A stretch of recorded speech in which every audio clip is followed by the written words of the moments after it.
pirate just raised his pistol, hundreds of crew members on the warship raised their hands and surrendered instantly. Finally, under the call of the captain, everyone abandoned the ship and escaped. After receiving the alarm, Detective Willoughby quickly arrived at the scene. He told the pirates that you have been surrounded and advised you not to be ignorant of lifting. As a result, the other party raised his hand without saying anything and gave him a handful of peanuts. I have to say that the local gang was so rude. Willoughby was beaten into a hornet's nest just for shouting. However, he was not happy. 2 seconds later, a submarine emerged from the water to face Willoughby's repeated warnings. Not only did the pirates show no fear, but they directly aimed the cannon at Willoughby. He only heard a bang and the submarine was instantly blown up to the point where not even a hair was left. The detective was really annoyed and refused to give the other party any clues.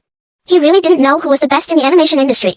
As the torpedoes in the distance got closer and closer, the pirates were so frightened that they quickly covered their ears. But what he never expected was that this thing that looked like a torpedo was actually an ordinary speedboat. In order to resolve the embarrassment, Willoughby first said hello, but the pirate jumped up in fright. The 3-meter-tall man asked him why he did such a shameful thing, but the other party said that he has an old man and a young man, and you can't control what he does. Seeing that the guy in front of him was arrogant, Willoughby planned to teach him how to behave. A set of 5 lightning bolts, plus words, instantly made the pirates see the sky full of stars.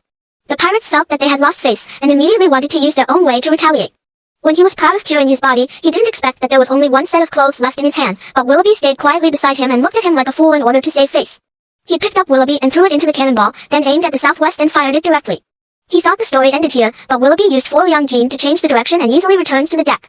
He still didn't believe this evil, so he stuffed it into the cannon barrel again in an attempt to send him back to his hometown again. However, this time the cannon didn't respond at all. When he took a closer look, it turned out that the cannon barrel was blocked by someone. Seeing that the obstacle was about to be cleared, the critical moment threatened him.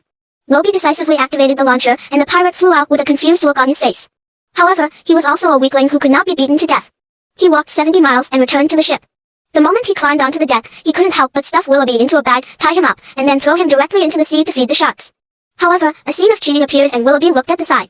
Pirates couldn't believe his eyes. The moment he opened the bag, Willoughby suddenly appeared in front of him. At this moment, the pirate was stunned. Willoughby said that this was the latest magic trick. If he didn't believe it, he could go in and experience it. I have to say, the pirate's brain was somewhat lacking, so he fell into the opponent's trap. However, when he fell into the sea, oncoming was a shark with a hammer on its head. When the pirate was pulled out of the water again, he felt as if he had been run over by a train. He thought it was Willow playing a trick on him, so he tied the gas into a bag and threw it in. However, as expected, there was an accident. If Willoughby was beside him, what was it that he had just thrown down? When the pirates pulled it up, they found that there was no torpedo in it. This cured his blindness for 3 years. Seeing that the torpedo was about to explode, the panicked pirates suddenly lost their minds. They actually held the torpedo and filled the ship to find a hiding place. In this way, the pirates were not only punished by justice, but also used human power to pull the warship back to the island.